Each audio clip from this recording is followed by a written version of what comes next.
Viewers welcome back on program. So viewers annual section ਵਿੱਚ ਆਪਾਂ ਲਿਖ ਸਾਂਝੀ ਕਰ ਰਹੇ ਹਾਂ ਜਿਹੜੀ ਆਸਟ੍ਰੇਲੀਆ ਤੋਂ ਸਾਡੇ व्यूअर ਜਤਿੰਦਰ ਸਿੰਘ ਹੋਰਾਂ ਨੇ ਸਾਨੂੰ ਭੇਜੀ ਹੈ ਔਰ ਜਿਸ ਵਿੱਚ ਉਹਨਾਂ ਨੇ ਤੱਥਾਂ ਸਹਿਤ ਸਾਬਤ ਕੀਤਾ ਹੈ ਕਿ ਆਪਣੀ ਆਜ਼ਾਦੀ ਲਈ ਲੜਨ ਵਾਲਿਆਂ ਨੂੰ ਕਾਬਜ਼ ਬਸਤੀਵਾਦੀ ਤਾਕਤਾਂ ਹਮੇਸ਼ਾ ਦਹਿਸ਼ਤਗਰਦ ਜਿਹੜਾ ਦੇ ਲਕਬ ਨਾਲ ਜਿਹੜਾ ਲਕਬ ਹੈ ਉਹ ਦਿੰਦੀਆਂ ਰਹੀਆਂ ਨੇ। ਸੋ ਇਸ ਬਾਰੇ ਆਪਾਂ ਗੱਲਬਾਤ ਕਰਨ ਜਾ ਰਹੇ ਹਾਂ ਔਰ ਨਾਲ ਜਿਹੜੇ ਤੁਹਾਡੇ ਲਾਈਵ ਮੈਸੇਜ ਨੇ ਉਹ ਵੀ ਆਪਾਂ ਸ਼ੇਅਰ ਕਰਨ ਜਾ ਰਹੇ ਹਾਂ। ਸੋ ਅਸੀਂ ਚਾਹਾਂਗੇ ਕਿ ਤੁਸੀਂ ਇਸੇ ਤਰ੍ਹਾਂ ਬਣੇ ਰਹਿਣਾ, ਦੇਖਣ ਸੁਣ ਲਈ ਲਿਖਣ ਲਈ ਤੁਹਾਡਾ ਸਭ ਦਾ ਬਹੁਤ ਬਹੁਤ ਧੰਨਵਾਦ ਜੀ। ਰਾਜ ਸਾਹਿਬ ਕੀ ਕਹਿਣਾ ਚਾਹੋਗੇ? ਦੇਖੋ, ਅਸੀਂ ਆਪਣੇ ਪ੍ਰੋਗਰਾਮ ਵਿੱਚ ਆਪਣੇ ਵਿਊਅਰਸ ਦੇ ਜਿੱਥੇ ਰੋਜ਼ਾਨਾ ਲਾਈਵ ਚੈਟ ਕਾਮੈਂਟ ਸ਼ੇਅਰ ਕਰਦੇ ਉੱਥੇ ਜਿਹੜੀਆਂ ਡੀਟੇਲ ਈਮੇਲਸ ਹੁੰਦੀਆਂ ਨੇ ਉਹਨਾਂ 'ਚ ਜਿਹੜੀਆਂ ਸਾਨੂੰ ਲੱਗਦਾ ਹੈ ਕਿ ਜਿਨ੍ਹਾਂ ਦੇ ਵਿੱਚ ਕੰਟੈਂਟ ਵੀ ਹੈ ਔਰ ਬਾਕੀ ਸਾਡੇ ਵਿਊਅਰਸ ਲਈ ਵੀ ਜਿਹੜਾ ਉਹ ਐਜੂਕੇਟਿਵ ਰੁਤਬਾ ਰੱਖਦੀਆਂ ਨੇ ਉਹਨਾਂ ਨੂੰ ਅਸੀਂ ਸ਼ੇਅਰ ਕਰਦੇ। ਸਾਡੇ ਵੀਰ ਜਤਿੰਦਰ ਸਿੰਘ ਜਿਹੜੇ ਆਸਟ੍ਰੇਲੀਆ ਤੋਂ ਨੇ, ਮੇਰੀ ਆਸਟ੍ਰੇਲੀਆ ਵਿਜ਼ਿਟ ਵੇਲੇ ਆ ਕੇ ਮਿਲੇ ਵੀ, ਆਪਣੀਆਂ ਸੇਵਾਵਾਂ ਵੀ ਉਹਨਾਂ ਨੇ ਆਫਰ ਕੀਤੀਆਂ। ਵੈਲ ਰੈਡ ਨੌਜਵਾਨ ਔਰ ਪੂਰੇ ਇਸ਼ੂ ਨੂੰ ਸਮਝਦੇ ਨੇ। ਉਹਨਾਂ ਦੀ ਲਿਖਤ ਸਾਨੂੰ ਪਿਛਲੇ ਦਿਨਾਂ 'ਚ ਜਿਹੜੀ ਹੈ ਉਹ ਮਿਲੀ। ਉਹਨਾਂ ਨੇ ਆਪਣਾ ਟਾਈਟਲ ਨਿਸ਼ਚੈ ਕਰ ਆਪਣੀ ਜੀਤ ਕਰੋ ਔਰ ਇਹ ਬਹੁਤ ਵੱਡੀ ਗੱਲ ਹੈ ਕਿ ਵੀ ਇਸ ਗੱਲ ਦੇ ਉੱਤੇ ਵਿਸ਼ਵਾਸ ਕਰਨਾ ਕਿ we will it we win it. ਔਰ ਇਹੀ ਜਦੋਂ ਤੱਕ ਤੁਹਾਡਾ ਬਿਲਕੁਲ ਇੱਕ ਤੁਹਾਡਾ ਨਿਸ਼ਾਨਾ ਅੱਖ ਬਿਲਕੁਲ ਆਪਣੇ ਨਿਸ਼ਾਨੇ 'ਤੇ ਹੋਏ, ਕੋਈ ਡਿਵੀਏਸ਼ਨ ਨਾ ਹੋਏ ਔਰ ਤੁਹਾਡੇ ਅੰਦਰ ਈਮਾਨ ਫੇਥ ਕਿ ਅਸੀਂ ਜਿੱਤਣਾ, ਨਿਸ਼ਚੈ ਕਰ ਆਪਣੀ ਜੀਤ ਕਰੋ, ਇਸ ਗੱਲ ਦਾ ਫੇਥ ਵੀ ਅਸੀਂ ਜਿੱਤਣਾ। ਔਰ ਇਸ ਬਰੀਫ ਲਿਖਤ ਦੇ ਵਿੱਚ ਉਹਨਾਂ ਨੇ ਇਹ ਦੱਸਣ ਦੀ ਕੋਸ਼ਿਸ਼ ਕੀਤੀ ਹੈ ਕਿ ਹਾਲਾਂ ਅਮਰੀਕਨਾਂ ਦੀ ਇੱਕ ਬੜੀ ਪੋਪੂਲਰ ਫਰੇਜ਼ ਹੈ ਕਿ one men's freedom fighter is other men's terrorist. ਇੱਕ ਹਕੂਮਤ 'ਚ ਬੈਠਾ ਹੈ ਬੰਦਾ, ਉਸ ਨੂੰ ਜਿਹੜਾ ਫਰੀडम ਫਾਈਟਰ ਜਾਂ ਰੈਵੋਲੂਸ਼ਨਰੀ ਫਿਗਰ ਹੈ, ਜਦੋਂ ਉਹ ਆਜ਼ਾਦੀ ਦੀ ਗੱਲ ਕਰਦੀ ਹੈ ਤੇ ਜਿਹੜਾ ਤਾਕਤ 'ਚ ਬੈਠਾ ਉਹਨੂੰ ਤਾਂ ਉਹ ਬਾਗੀ ਲੱਗਦਾ ਤੇ ਬਾਗੀਆਂ ਦੇ ਨੂੰ ਮਾਰਨ ਦੇ ਲਈ ਉਹਨਾਂ ਨੇ ਫਿਰ ਲਫ਼ਜ਼ ਜਿਹੜੇ ਨੇ ਉਹ ਲੁਟੇਰਾ ਕੱਢ ਲਓ, ਉਸ ਨੂੰ ਦਹਿਸ਼ਤਗਰਦ ਕਹਿ ਦਿਓ, ਆਤੰਕਵਾਦੀ, ਅਲਗਾਵਵਾਦੀ, ਉਗਰਵਾਦੀ। ਇਹ ਹਿੰਦੂ ਤਵੀਆਂ ਨੇ ਜਿਹੜਾ ਹੈ ਉਹ ਕਾਂਗਰਸ ਸੈਕੂਲਰ ਨਾਂ ਦੇ ਥੱਲੇ ਵੀ ਉਹਨਾਂ ਨੇ ਇਹੀ ਲਫ਼ਜ਼ ਘੜੇ, ਇਹ ਇੱਕ ਸਟੈਪ ਅੱਗੇ ਲੈ ਗਏ ਨਾ ਹਿੰਦੂ ਤਵੀ ਉਹਨੂੰ।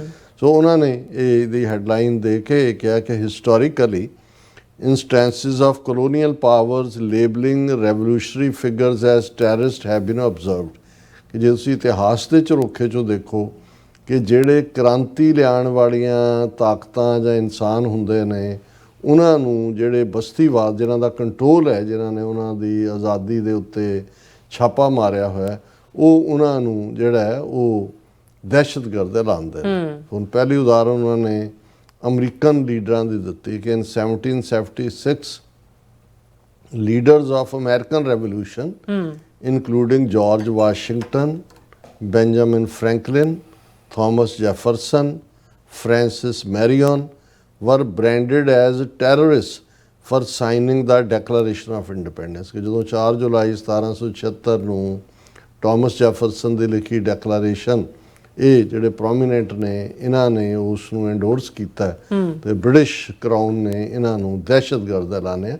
ਦੈਟ ਇਜ਼ ਹਾਊ ਉਹਨਾਂ ਦੇ ਖਿਲਾਫ ਜਦੋਂ ਅਮਰੀਕਾ 'ਚ ਰੈਵੋਲੂਸ਼ਨਰੀ ਵਾਰ ਕਿਹਾ ਜਾਂਦਾ ਹੈ ਉਦੋਂ ਤਾਂ ਉਹ ਦਹਿਸ਼ਤਗਰਦਾਂ ਦੀ ਵਾਰ ਹੀ ਕਹਿੰਦੇ ਹੋਣੇ ਨੇ, ਪਰ ਅਸੀਂ ਕਿਉਂਕਿ ਜਿੱਤੇ ਅਮਰੀਕਨ ਔਰ ਉਹ ਲਫ਼ਜ਼ ਜਿਹੜਾ ਅੱਜ ਰੈਵੋਲੂਸ਼ਨਰੀ ਵਾਰ ਦੇ ਤੌਰ ਦੇ ਉੱਤੇ ਹੈ, ਲੇਕਿਨ ਇਹਨਾਂ ਨੂੰ ਦਹਿਸ਼ਤਗਰਦ ਐਲਾਨਿਆ ਸੀ। ਫਿਰ ਉਹਨਾਂ ਨੇ ਕਿਹਾ similarly Nelson Mandela was initially designated as a terrorist by the South African government and was also on the US terror list।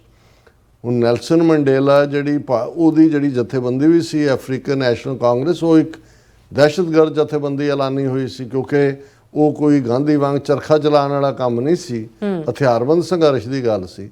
ਔਰ 27 ਸਾਲ ਨੈਲਸਨ ਮੰਡੇਲਾ ਨੂੰ ਜੇਲ੍ਹ ਦੇ ਵਿੱਚ ਬਹੁਤ ਮੁਸ਼ਕਲ ਹਾਲਾਤਾਂ ਦੇ ਵਿੱਚ ਚੱਕੀ ਪੀਣਾ ਸੀ ਕਹਿੰਦੇ, ਉਸ ਤੋਂ ਵੀ ਬਦਤਰ ਹਾਲਾਤਾਂ 'ਚ ਰੱਖਿਆ ਗਿਆ। ਔਰ ਫਾਈਨਲੀ ਜਦੋਂ ਉਹਨਾਂ ਨੂੰ ਛੱਡਿਆ ਗਿਆ, ਅਮਰੀਕਾ ਨੇ ਵੀ ਟੈਰਰਿਸਟ ਐਲਾਨਿਆ ਹੋਇਆ ਸੀ। ਔਰ ਮੈਨੂੰ ਯਾਦ ਹੈ ਵੀ ਮੈਂ 1990 ਦੇ ਵਿੱਚ ਜਿਨ੍ਹਾਂ ਨੂੰ ਐਡਮਾਇਰ ਕਰਦਾ ਸੀ ਐਜ਼ ਅ ਜਰਨਲਿਸਟ, ਉਹਨਾਂ 'ਚ ਟੈਡ ਕੋਪਲ ਸੀ, ਜੂਸ਼, ਨਾਈਟ ਲਾਈਨ ਪ੍ਰੋਗਰਾਮ ਸੀ। ਔਰ ਪਹਿਲਾ ਇੰਟਰਵਿਊ ਨੈਲਸਨ ਮੰਡੇਲਾ ਦਾ 27 ਸਾਲ ਬਾਅਦ ਜੇਲ੍ਹ 'ਚੋਂ ਬਾਹਰ ਆਉਣ ਤੋਂ ਬਾਅਦ ਟੈਡ ਕੋਪਲ ਦਾ ਸੀ, ਜਿਹੜਾ ਉਹਨੇ ਨੈਲਸਨ ਮੰਡੇਲਾ ਦਾ। ਪਰ ਵਾਟ ਏ ਮੈਨ। ਔਰ ਬਾਅਦ ਦੇ ਵਿੱਚ ਮੈਂ ਉਹਨਾਂ ਦੀ लॉन्ग वॉक टू फ्रीडम इस किस्म की किताब है, ऑटोबायोग्राफी है और रिमार्केबल। पर नैल्सन मंडेला 27 साल दहशतगर्द कह के अंदर डकिया ਸੀ। ਅਮਰੀਕਾ ਨੇ ਵੀ ਉਹਨਾਂ ਨੂੰ ਬਾਅਦ 'ਚ ਤਾਂ ਵਾਈਟ ਹਾਊਸ 'ਚ ਰੈੱਡ ਕਾਰਪੇਟ ਵੈਲਕਮ ਔਰ ਕਿਸ ਲੈਵਲ ਤੇ ਹੋ ਗਿਆ। ਫਿਰ ਉਹਨਾਂ ਨੇ ਕਿਹਾ ਕਿ ਦਾ British employed the tactic of labeling Indian independence activists as terrorists to undermine their movement and legitimate their actions। ਅੱਜ ਹੁਣ ਉਹ ਹਿੰਦੂ ਤਵੀ ਵੀ ਕਾਂਗਰਸੀ ਵੀ ਸ਼ਹੀਦ ਭਗਤ ਸਿੰਘ ਔਰ ਕਰਤਾਰ ਸਿੰਘ ਸਰਾਭਾ ਦਾ ਤਾਂ ਨਾਂ ਨਹੀਂ ਲੈਂਦੇ, ਪਰ ਭਗਤ ਸਿੰਘ ਦਾ ਦੂਜਾ ਉਹ ਸਾਰੇ ਹੀ ਉਹਨਾਂ ਨੂੰ ਦਹਿਸ਼ਤਗਰਦ ਹੀ ਸੀ, ਅੰਗਰੇਜ਼ਾਂ ਨੇ ਐਲਾਨਿਆ ਹੋਇਆ, ਉਹਦੇ ਥੱਲੇ ਉਹਨਾਂ ਨੂੰ ਫਾਇਲ ਆਇਆ ਸੀ। ਫਿਰ ਉਹਨਾਂ ਨੇ Kenya's first president Jomo Kenyatta was initially characterized by British as a leader to darkness and death, ਕਿਉਂਕਿ ਕੀਨੀਆ ਯੂਗਾਂਡਾ ਇਹ ਸਾਰੀਆਂ ਬ੍ਰਿਟਿਸ਼ ਕਾਲੋਨੀਜ਼ ਸੀ ਔਰ ਇਹ ਜਿਹੜਾ ਕੀਨੀਆ ਦਾ ਲੀਡਰ ਸੀ ਜਿਹੜਾ ਪਹਿਲਾ ਪ੍ਰੈਜ਼ੀਡੈਂਟ ਬਾਅਦ 'ਚ ਬਣਿਆ, ਉਹਨੂੰ ਉਹਨਾਂ ਨੇ ਜਿਹੜਾ ਲਕਬ ਦਿੱਤਾ ਹੋਇਆ ਸੀ ਕਿ ਵੀ ਇਹ ਉਹ ਹੈ ਜਿਹੜਾ ਹਨੇਰੇ 'ਚ ਔਰ ਮੌਤ ਵੱਲ ਲੈ ਕੇ ਜਾਂਦਾ ਆਪਣੇ ਲੋਕਾਂ ਨੂੰ। Furthermore the Indian government has labelled Sant Jarnail Singh Bhindranwale as a threat to national unity and security, and Hardeep Singh Nijjar has been designated as terrorist and accused of being a member of the Khalistan Tiger Force। ਕਿ ਪਿੰਡਾਂ ਵਾਲਿਆਂ ਨੂੰ ਦੇਸ਼ ਦੀ ਏਕਤਾ ਅਖੰਡਤਾ ਨੂੰ ਖਤਰਾ ਦੱਸਿਆ ਸੀ ਇਹਨਾਂ ਨੇ, ਭਾਰਤੀ ਰਜੀਮ ਨੇ, ਔਰ ਹਰਦੀਪ ਸਿੰਘ ਨਿੱਜਰ ਨੂੰ ਦਹਿਸ਼ਤਗਰਦ ਬਣਾਇਆ ਸੀ ਔਰ ਕਿਸੇ ਨਾਮ ਨਿਹਾਦ ਖਾਲਿਸਤਾਨ ਟਾਈਗਰ ਫੋਰਸ ਨਾਲ ਜੋੜਿਆ ਹੋਇਆ ਸੀ। ਕੰਸੀਡਰਿੰਗ ਸੰਤ ਜਰਨੈਲ ਸਿੰਘ ਖਾਲਸਾ ਸਟੇਟਮੈਂਟ, ਖਾਲਸਾ ਜੀ ਸ਼ਹੀਦਾਂ ਦੇ ਡੁੱਲੇ ਖੂਨ ਦਾ ਹੱਕ ਲੈਣਾ, it is imperative to consider the legacy of our heroes. ਕਿ ਜਿਹੜੇ ਉਹਨਾਂ ਦੇ ਅਲਫਾਜ਼ ਨੇ, ਇਸ ਨਾਲ ਲਫ਼ਜ਼ਾਂ ਦੀ ਰੌਸ਼ਨੀ 'ਚ ਅਸੀਂ ਦੇਖੀਏ ਵੀ ਅਸੀਂ ਕਿਵੇਂ ਆਪਣੇ ਨਾਇਕਾਂ ਦੇ ਉਸ ਵਿਰਸੇ ਨੂੰ ਅੱਗੇ ਤੋਰਨਾ। The perception of our heroes as iconic leaders and visionaries hinges on the exercise of political influence। ਵੀ ਅਸੀਂ ਉਹਨਾਂ ਨੂੰ ਕਿੰਨਾ ਮਾਣ ਸਨਮਾਨ ਦਿਵਾ ਸਕਦੇ ਹਾਂ ਜਾਂ ਦਿਵਾ ਰਹੇ ਹਾਂ ਜਾਂ ਕੱਲ੍ਹ ਨੂੰ ਦਿਵਾ ਸਕਾਂਗੇ, ਇਹ ਸਾਡੇ ਆਈਕੋਨਿਕ ਲੀਡਰ ਨੇ। ਇਹ ਇਸ ਦੇ ਉੱਤੇ ਡਿਪੈਂਡ ਕਰਦਾ ਹੈ ਕਿ ਸਾਡਾ ਸਿਆਸੀ ਪ੍ਰਭਾਵ ਕਿਵੇਂ ਵਧੇਗਾ। ਜਿੰਨਾ ਵਧੇਗਾ ਉਹਦੇ ਮੁਤਾਬਕ ਸਾਡੇ ਹੀਰੋ ਨੇ, ਨਹੀਂ ਤਾਂ ਨੈਰੇਟਿਵ ਜਿਹੜਾ ਉਹ ਦੁਸ਼ਮਣ ਦਾ ਹੀ ਵਿਕਦਾ ਹੈ। ਬਿਲਕੁਲ। Our martyrs fulfilled their duty by sacrificing their lives for their cause. Now it is our responsibility to shape the narrative। ਕਿ ਵੀ ਉਹ ਤਾਂ ਆਪਣਾ ਨਿਭਾ ਗਏ, ਆਪਣੀ ਪ੍ਰੀਤ ਗੁਰੂ ਦੇ ਨਾਲ ਆਪਣੇ ਸਰੀਰਾਂ ਦੇ ਠੀਕਰੇ ਦਿੱਲੀ ਸਾਮਰਾਜ ਦੇ ਸਿਰ ਤੇ ਭੰਨੇ ਤਾਂ ਕਿ ਕੌਮ ਦਾ ਆਉਣ ਵਾਲਾ ਕੱਲ ਸ਼ਾਨਮਤਾ ਹੋਏ, ਮਾਣਮਤਾ ਹੋਏ। ਹੁਣ ਇਹ ਸਾਡੀ ਜ਼ਿੰਮੇਵਾਰੀ ਹੈ ਕਿ ਵੀ ਅਸੀਂ ਉਹਨਾਂ ਦੀਆਂ ਕੁਰਬਾਨੀਆਂ, ਉਹਨਾਂ ਦੀਆਂ ਸ਼ਖਸੀਅਤਾਂ ਨੂੰ ਕਿਸ ਬਿਰਤਾਂਤ ਦੇ ਵਿੱਚ ਸਿਰਜ ਕੇ ਉਹਨਾਂ ਨੂੰ ਮਾਨ ਸਨਮਾਨ ਨਾਲ ਅੱਗੇ ਤੋਰਨਾ। The pursuit of Khalistan extends beyond territorial control. ਇਹ ਹੈ ਕਿ ਵੀ ਇਹ ਜਿਹੜਾ ਸਾਡਾ ਇੱਕ ਜਦੋਂ ਤੱਕ ਇਹਨਾਂ ਨੂੰ ਅਸੀਂ as a iconic figures recognise ਨਹੀਂ ਕਰਵਾਉਂਦੇ, ਟੈਰੀਟੋਰੀਅਲ ਸਟਰਗਲ ਆਪਣੀ ਥਾਂ ਤੇ, ਪਰ ਇਹ ਨੈਰੇਟਿਵ ਨੂੰ ਅੱਗੇ ਤੋਰਨਾ ਇਟ ਇਜ਼ ਚੋਇਸ, ਇਹ ਸਾਡੀ ਹੈ। That will give spring where next generation enjoys new growth and blossom। ਵੀ ਬਹਾਰ ਉਦੋਂ ਹੀ ਆਏਗੀ ਜਦੋਂ ਅਸੀਂ ਇਸ ਆਜ਼ਾਦੀ ਦੇ ਡਗਰ ਦੇ ਉੱਤੇ ਤੁਰਦੇ ਹਾਂ, ਆਪਣੇ ਨਿਸ਼ਾਨੇ ਨੂੰ ਹਾਸਿਲ ਕਰਾਂਗੇ ਔਰ ਸਾਡੀ ਅਗਲੀ ਪੀੜ੍ਹੀ ਜਿਹੜੀ ਹੈ ਉਹ ਪੂਰੀ ਤਰ੍ਹਾਂ ਖਿੜੇਗੀ, ਬਲੌਸਮ ਹੋਏਗੀ। that will give system to transform rough diamond stone into a faceted gem। ਜਿਵੇਂ ਹੀਰਿਆਂ ਦੀ ਚਮਕ ਹੁੰਦੀ ਹੈ, ਇਹ ਔਰ ਫਾਰਮ 'ਚ ਹੁੰਦੇ ਨੇ, ਸਭ ਪੱਥਰ ਹੁੰਦਾ ਹੈ, ਉਹਦੇ 'ਚ ਸਿਰਫ ਥੋੜ੍ਹੀ ਬਹੁਤ ਤੁਹਾਨੂੰ ਲਿਸ਼ਕ ਨਜ਼ਰ ਆ ਰਹੀ ਹੁੰਦੀ। ਉਹਨੂੰ ਹੀਰਾ ਬਣਾਉਣ ਲਈ ਪੱਥਰ ਨੂੰ ਕਿੰਨੀਆਂ ਪ੍ਰੋਸੈਸਿਸ 'ਚੋਂ ਗੁਜ਼ਾਰਿਆ ਜਾਂਦਾ ਹੈ, ਫਿਰ ਉਹ ਹੀਰਾ ਬਣਦਾ। ਔਰ ਇਹ ਜਿਹੜਾ ਜਦੋਂ ਤੱਕ ਤੁਹਾਡਾ ਸਿਸਟਮ ਤਾਂ ਹੀ ਡਿਵੈਲਪ ਹੋਏਗਾ ਔਰ ਤੁਸੀਂ ਉਦੋਂ ਹੀ ਜਿਹੜਾ ਰਫ ਡਾਇਮੰਡ ਸਟੋਨ ਹੈ ਉਸ ਨੂੰ ਉਸ ਹੀਰੇ 'ਚ ਬਦਲ ਸਕੋਗੇ। ਇਹ ਉਸ ਜਨਰੇਸ਼ਨ ਦੇ ਬਲੌਸਮ ਤੋਂ ਨੈਕਸਟ ਸਟੈਪ ਹੈ। That will determine how the world perceives our martyrs. ਜਦੋਂ ਫਿਰ ਤੁਸੀਂ ਹੀਰੇ ਵਾਂਗ ਲਿਸ਼ਕਾਉਂਦੇ ਹੋ ਉਸ ਨੈਰੇਟਿਵ ਨੂੰ, ਉਹਨਾਂ ਨੂੰ ਉਸ ਲੈਵਲ ਤੱਕ ਪਹੁੰਚਾ ਕੇ ਜਾਂਦੇ ਹੋ, ਫਿਰ ਦੁਨੀਆ ਤੁਹਾਡੇ ਸ਼ਹੀਦਾਂ ਨੂੰ ਉਵੇਂ ਹੀ ਜੇ ਅੱਜ ਜਾਰਜ ਵਾਸ਼ਿੰਗਟਨ ਦਾ ਰੁਤਬਾ ਕੀ ਹੈ, ਫਾਦਰ ਆਫ ਦਾ ਨੇਸ਼ਨ ਹੈ। ਬਿਲਕੁਲ। ਔਰ ਇਸੇ ਤਰ੍ਹਾਂ ਕੀਨੀਆ ਦੇ ਹਵਾਲੇ ਨਾਲ ਗੱਲ ਹੋਈ, ਨੈਲਸਨ ਮੰਡੇਲਾ ਦਾ ਰੁਤਬਾ ਕੀ। ਇਵੇਂ ਹੀ ਜਿਹੜੇ ਸਾਡੇ ਸ਼ਹੀਦਾਂ ਦਾ ਸੰਤ ਪਿੰਡਾਂ ਵਾਲੇ ਔਰ ਸਾਡੇ ਦੂਸਰੇ ਜੁਝਾਰੂ leader, let's stand firm and together Waheguru will bless us, ਕਿ ਆਓ ਇਕੱਠੇ ਹੋਈਏ ਔਰ ਇਹ ਸਾਡਾ ਜਿਹੜਾ ਫਰਮ ਮਜ਼ਬੂਤੀ ਨਾਲ ਆਪਣੇ ਨਿਸ਼ਾਨੇ ਵੱਲ ਵਧੀਏ, ਵਾਹਿਗੁਰੂ ਖੁਦ ਸਾਡੇ ਸਹਾਈ ਹੋਣਗੇ। ਸੋ ਅਸੀਂ ਵੀਰ ਜਤਿੰਦਰ ਸਿੰਘ ਆਸਟ੍ਰੇਲੀਆ ਉਹਨਾਂ ਦਾ ਸ਼ੁਕਰੀਆ ਅਦਾ ਕਰਦੇ ਹਾਂ ਜੀ। ਰਾਜ ਸਾਹਿਬ ਤੁਹਾਡਾ ਬਹੁਤ ਸ਼ੁਕਰੀਆ। ਹੁਣ ਆਪਾਂ ਆਪਣੇ ਜਿਹੜੇ ਵਿਊਅਰਸ ਪਾਸਨ ਨੇ ਉਹ ਲੈਣ ਜਾ ਰਹੇ ਹਾਂ, ਸਭ ਦਾ ਬਹੁਤ ਬਹੁਤ ਸ਼ੁਕਰੀਆ ਅਦਾ ਕਰਦੇ ਹਾਂ। ਧਰਮ ਸਿੰਘ ਜੀ ਸਾਡੇ ਪਹਿਲੇ ਵਿਊਅਰ ਨੇ, ਸਾਨੂੰ ਫਤਿਹ ਬੁਲਾਉਂਦੇ ਨੇ। ਵਾਹਿਗੁਰੂ ਜੀ ਕਾ ਖਾਲਸਾ, ਵਾਹਿਗੁਰੂ ਜੀ ਕੀ ਫਤਿਹ।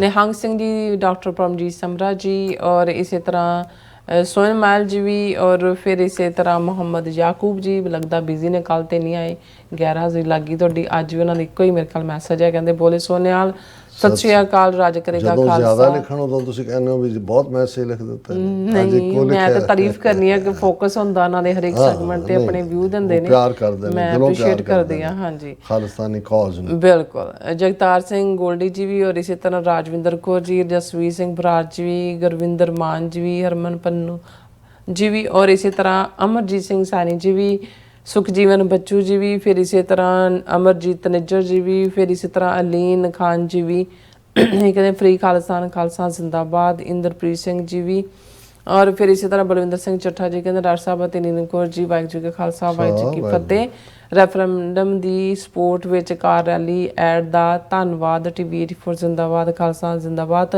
लैके रहांगे खालिस्तान। ਚੱਠਾ ਸਾਹਿਬ ਇਹ 2-4 ਦਿਨ ਪਹਿਲਾਂ ਚੱਲ ਜਾਣੀ ਸੀ, ਪਹਿਲੀ ਵਰਸ਼ਨ ਭਾਈ ਹਿੰਮਤ ਸਿੰਘ ਹੋਰਾਂ ਨੂੰ ਪਸੰਦ ਨਹੀਂ ਸੀ ਆਈ, ਇਸ ਲਈ ਉਹਦੇ 'ਚ ਥੋੜੀ ਜਿਹੀ ਤਬਦੀਲੀ ਕਰਨੀ ਪਈ। ਇਹ ਸਾਡਾ ਕੰਮ ਹੈ, ਤੁਹਾਨੂੰ ਧੰਨਵਾਦ ਕਰਨ ਦੀ ਲੋੜ ਨਹੀਂ ਹੈ। ਬਿਲਕੁਲ, ਤੁਸੀਂ ਐਫਰਟ ਕਰ ਰਹੇ ਹੋ ਔਰ ਇਸ ਨੂੰ ਜਿਹੜਾ ਹੈ ਉਹ ਕਾਮਯਾਬ ਕਰਨਾ ਸਾਡਾ ਸਭ ਦਾ ਕੰਮ ਹੈ। ਬਿਲकुल। और परमजीत सिंह जी भी, और कुलदीप कौर जी भी, बिलाल अहमद जी भी सानू लाहौर तो दे रहे हैं, अस्सलाम वालेकुम कहते हैं। वालेकुम सलाम जी। और फिर कहते रेनिंग हो रही है, very good, enjoy. And Aman Singh वैसे भी हुण सावन आ गया हाँ जी, हाँ जी, कल हाँ जी। अमन सिंह खालसा जी, जगतार सिंह गोल्डी जी भी, और इसी तरह डॉक्टर परमजीत सिंह समरा जी भी। अज टीवी 84 ਦੇ ਪ੍ਰੋਗਰਾਮ ਦਿਲ ਦੀਆਂ ਗੱਲਾਂ ਨੂੰ ਸਾਈਬਰ ਅਟੈਕ ਨਾਲ ਬੰਦ ਕਰ ਦਿੱਤਾ ਗਿਆ ਸੀ। ਹਾਂ, ਇਹ ਅੱਜ ਸਰ ਜਸਪਾਲ ਸਿੰਘ ਨਾਲ ਗੁਫ਼ਤਗੂ ਕਰ ਰਹੇ ਸੀ ਮਨਵੀਰ ਸਿੰਘ ਹੋਰੀ, ਮੈਂ ਵੀ ਦੇਖਿਆ ਵੀ ਵਿੱਚੋਂ ਇੰਟਰਪਟ ਕਰਕੇ ਇਹ ਹੁਣ ਕਰਨਗੇ ਜੀ, ਦੁਸ਼ਮਨ ਬਾਤ करे अनहोनी। बिल्कुल। और बिलाल अहमद जी कहते डॉक्टर साहब इंडिया की क्या बात की जाए, रोज़ लोग बेमौते मर रहे हैं, और यहाँ जहाँ कहते 80 करोड़ लोगों को राशन गवर्नमेंट देती हो, तो हेल्थ की क्या बात की जाए, इंडिया की सोशल लाइफ का क्या हाल है। बिल्कुल ठीक कह रहे हैं। और इसी तरह कौर शरणजीत जी कहते हैं कि ਬਾਈਬਲ ਕਲਾਂ ਦਾ ਪੀੜਤ ਤਾਂ ਕਰੋੜਾਂ ਰੁਪਇਆ ਕਮਾ ਗਿਆ, ਅਤੇ ਅੱਜ ਕੱਲ ਕਾਂਗਰਸ ਦੀ ਸਟੇਜ ਸਾਂਝੀ ਕਰਦੇ ਲੋਕੀ ਅੱਜ ਵੀ ਬਾਦਲ ਹਾਏ ਹਾਏ ਕਰਦੇ ਆ। ਔਰ ਜਸਵੀਰ ਸਿੰਘ ਜੀ ਵੀ ਕਹਿੰਦੇ ਨੇ ਕਿ ਗੁਰੂ ਗ੍ਰੰਥ ਸਾਹਿਬ ਜੀ ਦੀਆਂ ਬੇਅਦਬੀਆਂ ਜਿਹੜੀਆਂ ਨੇ 1947 ਤੋਂ ਹੋ ਰਹੀਆਂ ਨੇ, ਬਰਗਾੜੀ ਮੋਰਚਾ ਕਿੰਨੇ ਕਰੋੜ ਵਿੱਚ ਵੇਚਿਆ ਦਾਦੂਵਾਲ ਨੇ, ਉਹ ਵੀ ਦੱਸਿਆ ਕਰੋ। ਨਹੀਂ, ਇਹ ਬਿਲਕੁਲ ਠੀਕ ਕਿਹਾ ਤੁਸੀਂ। ਹਾਂਜੀ, ਸੁਰਜੀਤ ਕੌਰ ਜੀ ਵੀ, ਬਲਵੀਰ ਸਿੰਘ ਜੀ ਵੀ, ਮਨਪ੍ਰੀਤ ਸਿੰਘ ਢਿੱਲੋਂ ਜੀ ਵੀ, ਔਰ ਇਸੇ ਤਰ੍ਹਾਂ ਮਨਜੀਤ ਸਿੰਘ ਮਠਾਰੂ ਜੀ ਵੀ ਫਤਿਹ ਬੁਲਾਉਂਦੇ ਨੇ, ਔਰ ਕਹਿੰਦੇ ਨੇ ਕਿ ਬਲੈਸਿੰਗ ਟੂ ਟੀਵੀ 84 ਜਿੰਦਾਬਾਦ, ਜਿੰਦਾਬਾਦ ਖਾਲਸਾ ਜਿੰਦਾਬਾਦ। And definitely Khalsa Raj is here and now, evergreen truth is the power real, thanks Waheguru ji. और इसी तरह गुरप्रकाश सिंह जी भी और नुप्पा जी भी कहते हैं कि गुरुद्वारा चर्च ते मस्जिद नूं की कहते अग लाना, उस तरह पता नहीं की कहना चाहते, तुसी देख लो। और राजविंदर कौर जी, राज करेगा खालसा कहते हैं ਜੀ। ਸੋ ਇਸ ਤਰ੍ਹਾਂ ਆਪਣੇ ਵੀਰਸ ਕੋਲ ਨੇ ਇਜਾਜ਼ਤ। ਵਿਊਅਰਸ, ਸਾਡੇ ਪ੍ਰੋਗਰਾਮ ਦਾ ਸਮਾਂ ਇੱਥੇ ਮੁੱਕਦਾ ਹੈ। ਤੁਸੀਂ ਆਪਣਾ ਰਾਏ ਤੇ ਸੁਝਾਅ ਸਾਨੂੰ ਭੇਜਣਾ ਭੁੱਲਣਾ ਸਾਡੇ ਇਸ ਪਤੇ ਤੇ sos@tv84.tv ਤੇ। ਅਸੀਂ ਆਪਣਾ ਪ੍ਰੋਗਰਾਮ ਲੈ ਕੇ ਫਿਰ ਦੁਬਾਰਾ ਤੁਹਾਡੇ ਸਾਹਮਣੇ ਮੁੱਖ ਹੋਵਾਂਗੇ। ਤਦ ਤੱਕ ਲਈ ਮੈਨੂੰ ਤੇ ਆਪਣੇ ਡਾਕਟਰ ਸਾਹਿਬ ਨੂੰ ਆਗਿਆ ਦਿਓ। ਦੇਖਦੇ ਰਹੋ TV 84, ਬੁਲਾ ਦਿਓ ਫਤਿਹ। ਵਾਹਿਗੁਰੂ ਜੀ ਕਾ ਖਾਲਸਾ, ਵਾਹਿਗੁਰੂ ਜੀ ਕੀ ਫਤਿਹ। ਰੱਬ ਰਾਖਾ।